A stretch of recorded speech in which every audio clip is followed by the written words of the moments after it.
Beer சொந்தங்களுக்கு வணக்கம். இன்னைக்கு நேர்காணல நம்மளுடன் இருப்பவர் பொருளாதார நிபுணரும் அரசியல் விமர்சகருமான திரு CA சுப்ரா அவர்கள். நான் வணக்கம்ண்ணா. வணக்கம் கார்த்திக்.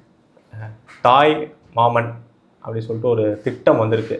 அதில் அரசு இதில் பிறக்கிற குழந்தைங்களுக்கெல்லாம் தங்கம் தரதா அந்த இது இப்போ அந்த டெண்டரில் ஜாய் அலுகாஸுக்கும் கல்யாண் ஜுவல்லர்ஸ்க்கும் நடந்திருக்கு. அவங்க 2 பேருக்கும் ஒருத்தருக்கு 70%, ஒருத்தருக்கு 30% அந்த டெண்டர் கொடுத்துருக்காங்க நம்ம தாவேகா அரசாங்கம். அதில் ஒரு பைசாக்கு தங்கம் எடுத்துக்கிறதா நம்ம செய்திகள் பார்க்குறோம். உண்மையா அது எப்படி ஒரு பைசாவுக்கு அது அந்த டெண்டரில் அவங்க கோரி தங்கம் தர முடியும்? நீங்கள் தாய் மாமன் அப்படின்னோன்னா ஏதோ சினிமா தான் பற்றி பேச போகிறோன்னு நினச்சிட்டேன் நான். அப்புறமா தான் கொஞ்சம் தாய் மாமன் மோதிர சீர்திட்டம் சொல்கிறீங்க. அது என்ன சொன்னீங்க? அரசாங்க மருத்துவமனைகளை பிறக்கிறவங்க குழந்தைங்களுக்கு கொடுக்க போகிறாங்க. நீங்கள் அது அவங்களோட வாக்குறுதி போய் பார்த்தீங்களா? முதல்ல வாக்குறுதியில் என்ன சொல்லியிருப்பாங்கன்னா, தமிழ்நாட்டில் பிறக்கின்ற அனைத்து குழந்தைகளுக்கும். கவர்மெண்ட் ஹாஸ்பிட்டல் கிடையாது, எங்கே பிறந்தாலுமே. திராவிட மாடல் 1.0 பார்த்துருக்கீங்கல்ல, இப்போ 2.0. 2.0 அவ்வளோதான். அனைத்து மகளிர் அனைத்து குழந்தைகள், வேறு ஒன்றுமே கிடையாது. ஸோ அனைத்து குழந்தைகள் அப்படின்னாங்களா. இப்போ உடனே அரசு மருத்துவமனைகளில் பிறக்கின்ற குழந்தைகளுக்கு நல்ல வேளை ஆண் பெண் அந்த வித்தியாசம் பார்க்கலாம், அனைத்து குழந்தைகளுக்கும் கொடுக்குறேன்னு சொல்லியிருக்காங்க. அதில் இந்த மீடியாக்களில் நீங்கள் இந்த ஒரு பைசா, அதுக்கப்புறம் ஒருத்தர் 400 ரூபாய் கொடுத்துருக்குறாரு, ஒருத்தர் 800 ரூபாய், ஒருத்தர் 1000 ரூபாய், ஒருத்தர் 15,000 ரூபாய். இதை நம்ம எடுத்து போடும்போதே சரியாக போடணும். ஓகே, எஸ், நீங்கள் சொன்ன மாதிரி அந்த Joy Alukkas and Kalyan jewellers நிறுவனம் ஒரு பைசா, அதாவது அவங்க என்ன சொல்லியிருக்காங்க அப்படின்னா, தங்கத்தோட விலை ஃபிக்ஸ் பண்ணிவிடுவாங்க. தங்கத்தை விலை ஃபிக்ஸ் பண்ணதுக்கப்புறம் இந்த செய்கூலி சேதாரம் அதெல்லாம் GST அதெல்லாம் இருக்குது பார்த்தீங்களா, அதெல்லாம் சேர்ந்து இதர அனைத்து செலவுகளுக்கும் ஒரு பைசா அப்படின்னு கொடுத்துருக்குறாங்க. மற்றவங்களாம் கரெக்டாக கால்குலேட் பண்ணி கொடுத்துருக்காங்க. மொத்தம் 15,000 போட்டிருக்காங்க. 15,000 போட்ட நம்பர் எனக்கு தெரிஞ்சு தப்பு, கம்பேரிசனில் தப்பு. அவங்க இது தங்கத்தோட விலையும் அடக்கி கொடுத்துருப்பாங்க. ஸோ அதனால் அவருக்கெலாம் கொடுக்கல, இங்கே ஒரு பைசானால கொடுத்துட்டாங்க. யாராவது ஒருத்தர் லாபம் இல்லாமல் பிஸ்னஸ் பண்ண முடியுங்களா? வாய்ப்பே இல்லை. யாராவது பண்ணுவாங்களா? ஸோ அதை ஒரு பைசாக்காரருக்கு எவ்வளோ லாபம்? அதில் நேற்று அதை முதல்ல பட்ஜெட்டில் போவோமே, பட்ஜெட்டில் இந்த திட்டத்தை அறிவித்தோன்னே எவ்வளோ தொகை ஒதுக்கீடு பண்ணாங்கன்னு சொன்னாங்கன்னா 560 கோடி ரூபாய் அப்படின்னு சொன்னாங்க. 560 கோடி ரூபாய், கிட்டத்தட்ட ஒரு 52-53% குழந்தைகள் அரசாங்க மருத்துவமனைகளை பிறக்கிறாங்க அப்படின்னு சொல்லிட்டு டேட்டா கொடுத்துருந்தாங்க. சரின்னு சொல்லிட்டு இப்போது நேற்று அந்த திட்டத்துக்கு டெண்டர்லாம் விட்டு ஃபைனலாக க்ளோஸ் பண்ணுற போது எவ்வளோ திட்டத்துக்கு அறிவிச்சிருக்காங்க பார்த்தீங்கன்னா 755 கோடி ரூபாய். ஆமாம், ஏன் ஒரு கிட்டத்தட்ட ஒரு 40-50 நாட்கள்லேயே அவங்களுக்கு எதுக்கு கிட்டத்தட்ட 200 கோடி ரூபாய்க்கு இந்த காஸ்ட் எஸ்கலேட் ஆகிருக்கு. அதற்கு ஆதாரம் கொடுக்கணும்ல. பட்ஜெட்டில் இப்போ தானே போட்டிங்க, பட்ஜெட் ஆகஸ்ட் 5ஆம் தேதி பட்ஜெட் போட்டாங்க. 560 கோடி ரூபான்னு சொன்னாங்க. இப்போ நேற்று சொல்லும் போது 755 கோடி ரூபான்றாங்க. 200 கோடி எக்ஸ்ட்ரா. 200 கோடி எக்ஸ்ட்ரா. ஓகே, ஏன் எக்ஸ்ட்ரான்னு தெரியணும் நமக்கு. ஏன்னா குழந்தைகளோட பிறப்பு ஜாஸ்தியாக இருக்க போதா? இருக்காது. ஏன்னா ஒரு எஸ்டிமேட் தான். எல்லாமே பார்த்திங்கன்னா தமிழகத்தில் கிட்டத்தட்ட ஒரு 4-5 வருடமாக ஒரு 9.25 லட்சம் கோடி, 9.25 லட்சம் குழந்தைகள், 9.5 லட்சம் குழந்தைகள் அப்படி கொஞ்சம் கொஞ்சமாக குறைஞ்சி இப்போது 8.5 லட்சம் குழந்தைகள் வந்துடுச்சு. அதில் 52% அரசாங்க மருத்துவமனையில் பிறக்கிறாங்க. 4.5 லட்சம் வச்சுக்கோங்களேன், தோராயமாக 4,30,000 சொல்கிறாங்க, 4.5 லட்சம்னு வச்சுக்கோங்க. ஸோ அந்த குழந்தைகளுக்கு நீங்கள் அந்த திட்டத்தை அறிவித்தாங்க பார்த்தீங்களா, அந்த தேதியில் ஒரு கிராமோட விலை பார்த்திங்கன்னா 13,150 ரூபா. கிட்டத்தட்ட ஜூலை மாதம் அப்போ அறிவித்தார் அவர். ஸோ 13,150 ரூபா. 4,41,667 குழந்தைகள். அப்போ 4,41,667 கிராம்ஸ். ஒரு கிராம் தான் நம்ம குழந்தைக்கு. அப்படி போட்டிங்கன்னா 581 கோடி ரூபாய் ஒட்டுமொத்த கிராமோட விலை வரும், தங்கத்தோட விலை வரும். இவங்க அலோகேட் பண்ணது 755. மீதி இருக்கிற 175 கோடி ரூபாய் நீங்கள் தான் ஒரு பைசாவில் தானே கொடுக்க போகிறீங்க, செய்கூலி சேதாரம்லாம். அப்போ அது செலவே இருக்கக்கூடாது இல்லை. அப்போ அந்த விலையை ஃபிக்ஸ் பண்ணியிருந்தீங்கன்னா நீங்கள் 581 கோடி ரூபாய்க்கு தங்கத்தை கொடுக்கணும். சரி, அதை விடுங்க. அதுக்கு அடுத்து இப்போ இந்த திட்டம் ஆரம்பிக்கும் போது அனௌன்ஸ் பண்ணாங்களா ஆகஸ்ட் மாதம், அப்போ 14,711 ரூபாய் ஒரு கிராம். அதுலேயும் பார்த்தீங்கன்னா கிட்டத்தட்ட 105 கிராம், 105 கோடி ரூபாய். ஆன் ஆவரேஜ் 100 கோடி ரூபாய் லாபம் இருக்குது. ஆமாம், நீங்கள் நான் தமிழக மக்கள் இல்லை ஜோசப் விஜயோட ஆட்சிக்கு நான் உதவ போகிறேன், அதனால் எங்களோட டிஸ்கவுண்ட் எல்லாம் ஃபுல்லாக அவங்களுக்கு கொடுத்துட்றேன் அப்படின்னு சொல்லி நீங்கள் பிஸ்னஸ் பண்ணுறீங்க அப்படின்னா இந்த 100 கோடி ரூபாய் யாருக்கு போகுது? அதுதான் கேள்வி. இது ரெண்டாவது வந்து இப்போது உலகமே வந்து ஒரு அன்சர்டனிட்டியில் இருக்குது. பாரத பிரதமரே வந்து கோல்டு வாங்க வேண்டாம் அப்படின்றாரு. ஏன்னா ஒரு வருஷத்துக்கு தள்ளி போடுங்க. ஏன்னா கோல்டுனால நமக்கு வந்து அந்நிய செலாவணி வந்து ஜாஸ்தியாக போகிறது. ஸோ அதனால் ஃபாரெக்ஸ் நம்ம டாலர் நம்ம ருப்பி வந்து வீழ்ச்சி அடைஞ்சு கொண்டு இருக்கிறது. அதனால் பண்ண வேண்டான்னார்.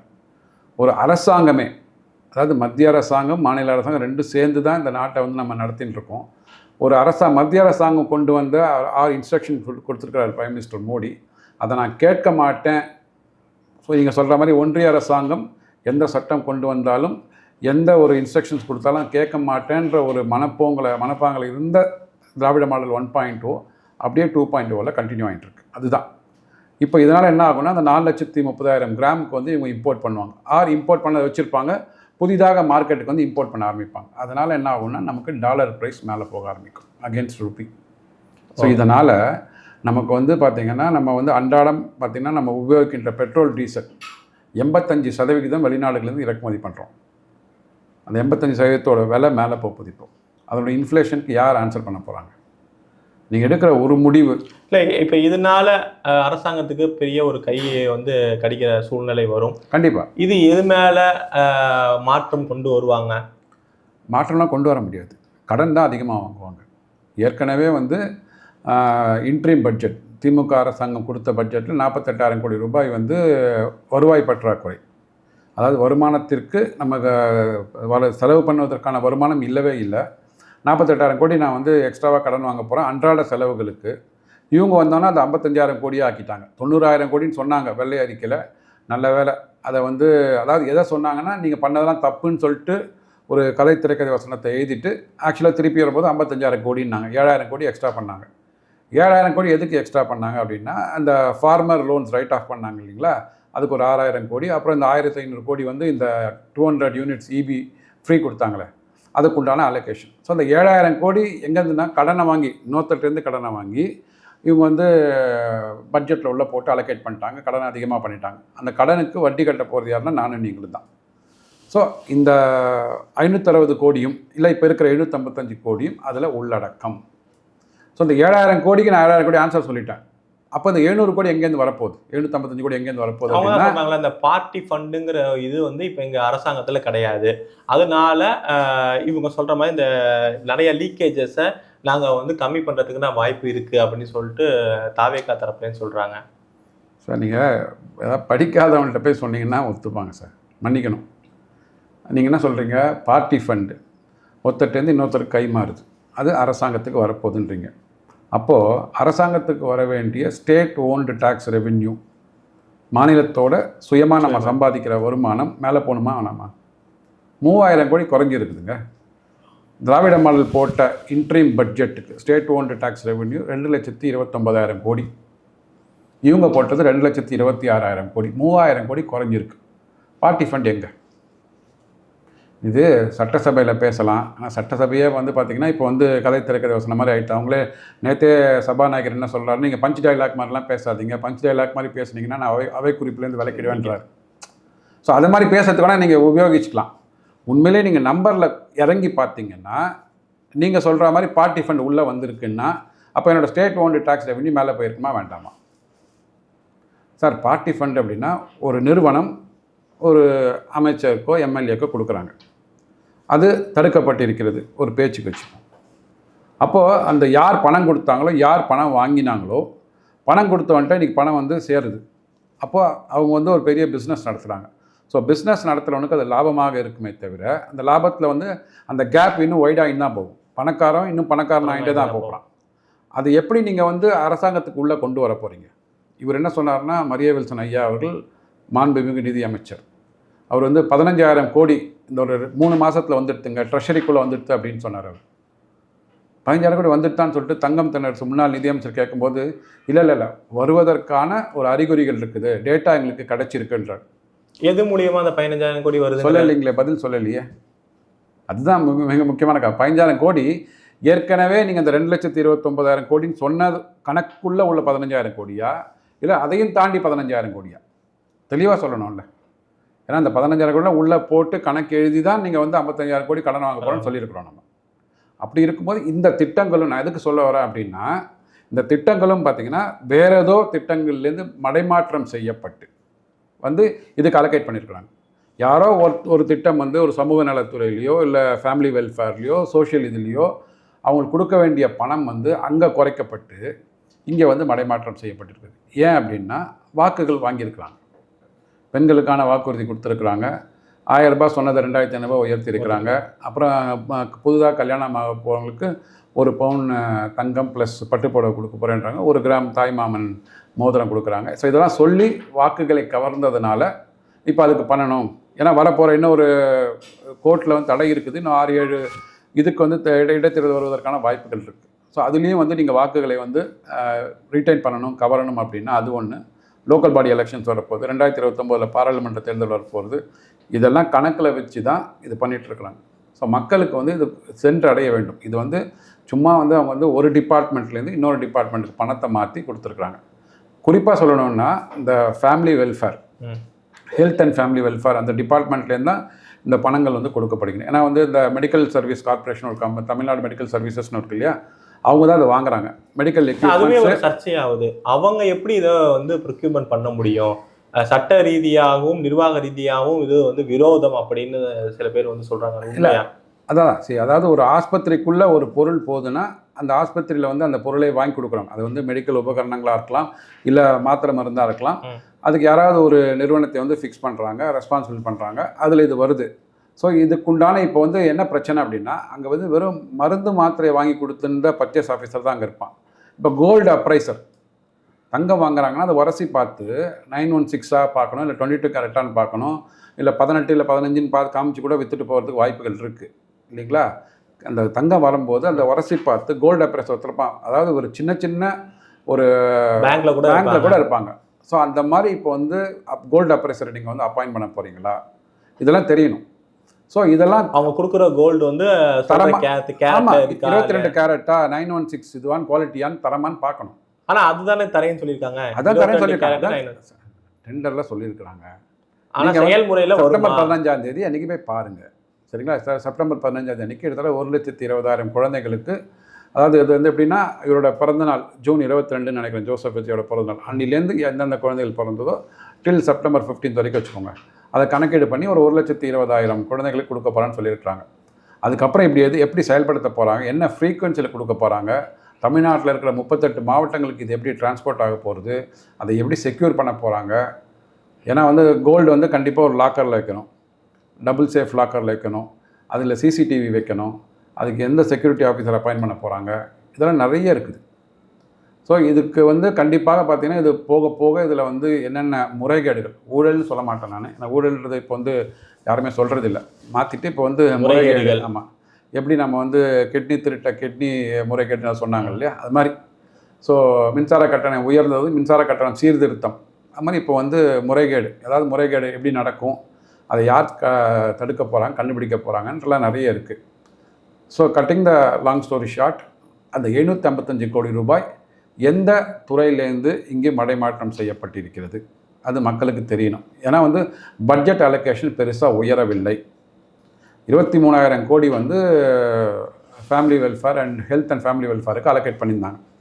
போன வருஷம் 22,000 கோடி இருந்தது. கிட்டத்தட்ட ஒரு 6% உயர்ந்திருக்கு, 6-6.5% உயர்ந்திருக்கு. நீங்கள் என்ன சொல்வீங்க, எதற்கெடுத்தாலும் ஒன்றிய அரசு இன்ஃப்ளேஷன் வந்து இங்கே டபுள் டிஜிட்டெல்லாம் போதுன்னுவீங்க.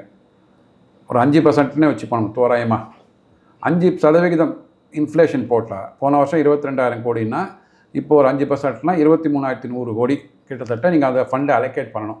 நீங்கள் அலோகேட் பண்ணது 23,500 கோடி தான், வெறும் 400 கோடி தான் எக்ஸ்ட்ரா இருக்குது. ஆனால் நீங்கள் இப்போ நேற்று அனௌன்ஸ் பண்ண ஸ்கீமில் வந்து 755 கோடின்றீங்க. இந்த 350 கோடிக்கு யார் ஆன்சர், எங்கேருந்து பணம் வரப்போகுது? ஸோ இதெல்லாம் தான் பார்க்கணும். இதெல்லாம் பார்த்து கேள்வி கேட்க, இதுதான் வந்து சட்டமன்றத்தில் விவாதிக்கப்படணும். சட்டமன்றத்தில் அதை விட்டுட்டு நீங்கள் ஏதோ எனக்கு கார் கொடுக்கல, அவர் பாத்ரூமில் இருந்தார், இவர் சங்கி அமைச்சர், அதுவுமே பார்த்துருப்போம். இந்த இப்போ கார் கொடுக்குறதா இருக்கட்டும், இந்த பெட்ரோல் அலவன்சஸ் அசிஸ்டண்ட்டுக்கு இதுன்னு சொல்லிட்டு 1 லட்ச ரூபா, அதுவுமே பேர்டுன்னு சொல்கிறாங்க. அதனால எவ்வளோ துண்டு உழவ போகுது? 1,600 கோடி ரூபாய்ன்றாங்க ஒட்டுமொத்தமாக ஒரு 5 வருடங்களுக்கு. ஒரு தடவை தான் கார் கொடுப்பாங்க, நல்ல வேலை, வருஷம் கார் கொடுக்க மாட்டாங்க. ஸோ ஒரு தடவை கார் கொடுப்பாங்க, வருஷம் அந்த படிகள் கொடுப்பாங்க, பெட்ரோல் அலவன்ஸு டிரைவர் சேலரிலாம் கொடுக்கும்போது ஒட்டுமொத்தமாக அந்த 234 எம்எல்ஏக்களும் கார் வாங்கிட்டாங்க அப்படின்னா 1600 கோடி ரூபாய் பட்ஜெட்டில் தொண்டு விழும் அப்படின்றாங்க. இது என்னன்னா, இப்போ எனக்கு கார் இருக்குது, கார் வேண்டான்னு நிறைய பேர் சொல்கிறாங்க, திமுக தரப்புல தான் சொல்கிறாங்க. அப்போ எனக்கு வீடு இருக்குது, வீடு வேண்டான்னு சொல்லலாம் இல்லையா? நிறைய அமைச்சர்கள், முன்னாள் அமைச்சர்கள் ஏக்கர் கணக்கில் நிலம் வச்சுருக்கிறாங்க, கோடிக்கணக்கில் வருமானம் வருது. இந்த 1,05,000 ரூபா சம்பளம் அது வேண்டான்னு சொல்லலாம்ல?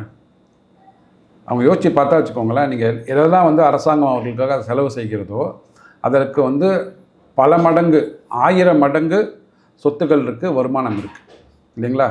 இதாவது முதல்வருக்கு 10,000 தான் இருக்குது பேங்க்கில். பாவம் 10,000 ரூபாய் தான் இருக்குது, அவர்கிட்ட 40,000 ரூபாய் தான் பேங்க் அக்கௌண்ட்டில் இருக்குது.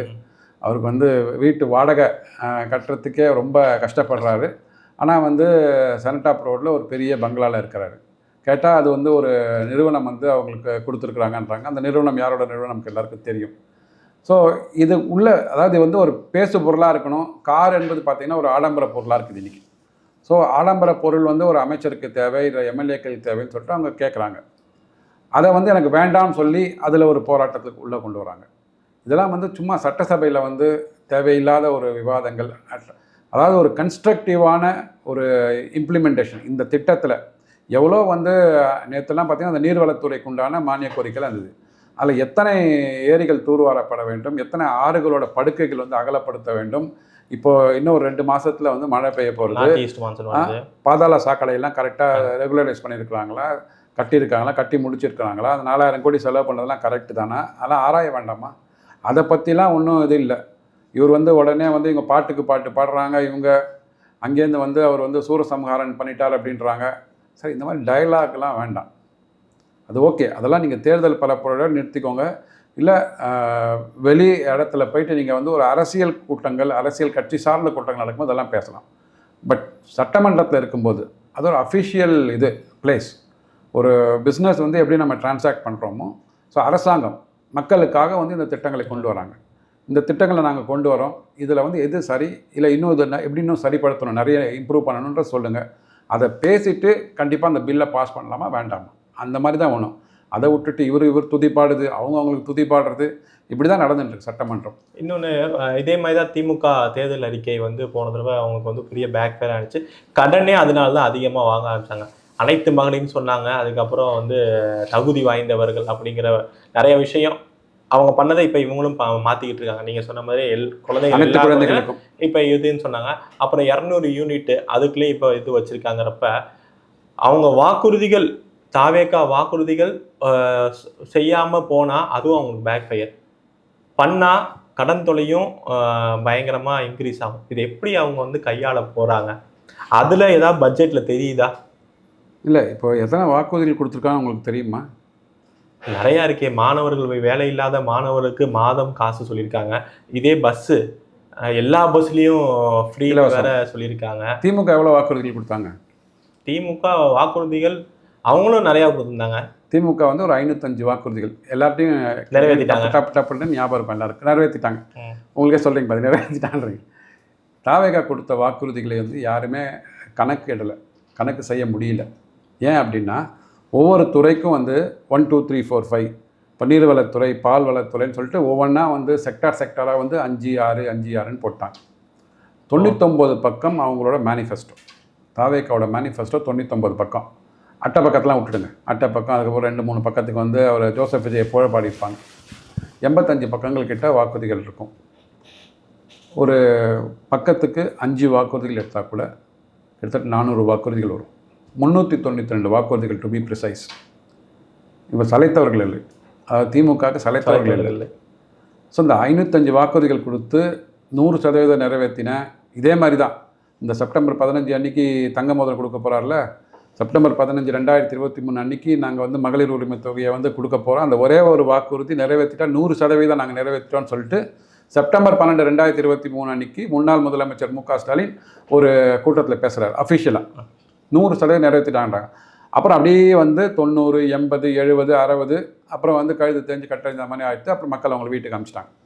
இப்போ இவங்க இதை ஆரம்பிச்சிருக்காங்க 392 வந்து இப்போ வந்து அனைத்து குழந்தைகளுக்கும் சொல்லிட்டு இப்போ அதில் வந்து அரசு மருத்துவமனை சொல்லியிருக்காங்க.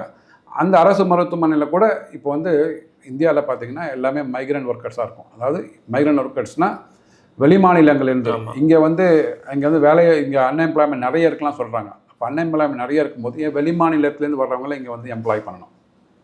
அப்போ இங்கே வந்து எம்ப்ளாயபிலிட்டி ஃபார் தமிழ்நாடு பீப்புள் நிறைய இருக்குது, ஃபுல்ஃபில் பண்ணிட்டாங்க. மீதி இருக்கிறவங்க தான் வெளியிலேருந்து வராங்க. அவங்களுக்கு குழந்தை பிறந்தால் அவர்களுக்கு உண்டா? கிடையாது. அவங்க பர்மனன்ட் ரெசிடெண்ட்டாக இருக்கணும். தமிழ்நாட்டின் ஜிடிபிக்காக உழைக்கிறவங்க அவங்களுக்கு வந்து இங்கே அரசாங்க மருத்துவமனையில் குழந்தை பிறந்ததுன்னா அவங்களுக்கு கிடையாது. அதுக்கு சில கண்டிஷன்ஸ் வச்சுருக்காங்க, இக்கண்ணா போட்டிருக்காங்க. ஸோ இங்கே அவங்க பர்மனன்ட் ரெசிடெண்ட்டாக இருக்கணும், ஆதார் அட்டை, வாக்குறுதியில் அப்படிலாம் கொடுக்கல, கிடையாது. யார் பிறந்தாலும் ஓகே.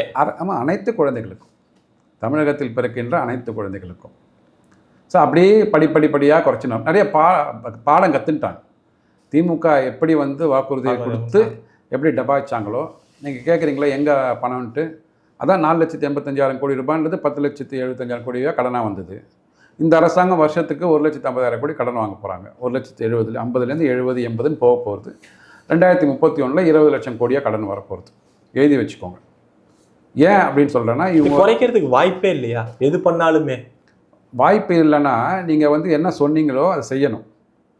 பிடிஆர் பழனிவேல் தியாகராஜன் நம்ம இதில் வந்து அரசாங்க நிறுவனங்களில் பணம் லீக் ஆகுது, 2-3% வந்து பத்திரப்பதிவுத்துறையாக இருக்கட்டும், இல்லை டாஸ்மார்க்காக இருக்கட்டும், இந்த மாதிரியான நிறுவனங்களில் வந்து நிறைய பணம் லீக் ஆகுது.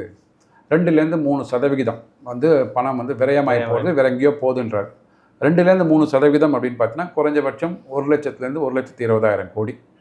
அதை நீங்கள் அரெஸ்ட் பண்ணினீங்கனாலே வாங்குகின்ற கடனை வந்து நிறுத்திடலாம். அதுதான் மிக முக்கியமான முதல்ல இது. ஆனால் என்ன பிரச்சனைன்னு பார்த்தீங்கன்னா, இது முதல்ல இவங்க சொன்னாங்க பார்த்தீங்க, இவங்களோட இன்டென்ஷன் வந்து கிளியராக இருக்குது. இன்டென்ஷன் எப்படின்னா, இப்போ உங்களுக்கும் எனக்கும் இன்டென்ஷன் இருக்கும், நான் வந்து கோடீஸ்வரன் ஆகணும், நான் நல்லவனாக இருக்கணும்ன்ட்டு. ஆனால் பண்ணுறது என்னன்னு இவங்கள மாதிரி பார்த்தீங்கன்னா 717 கடைகளை மூடி இருக்கிறாங்க. டாஸ்மாக் கடைகளை மூடி இருக்கேன்னு சொல்கிறாங்க.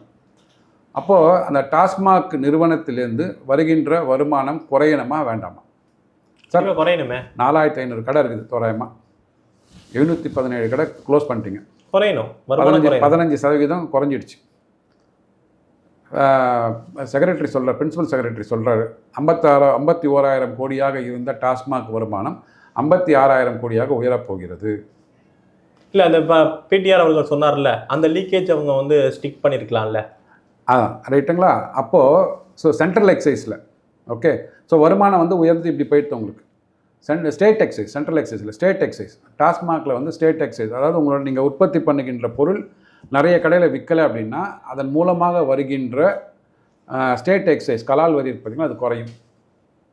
அது வந்து 500 கோடி ரூபாய் உயர்ந்து இருக்கிறது இன்டரிம் பட்ஜெட்லேருந்து இந்த பட்ஜெட்டுக்கு. அப்போ நீங்கள் 717 கடையில், என்னோட இது என்னென்னா 717 கடையில் நீங்கள் மூடி இருப்பீங்க.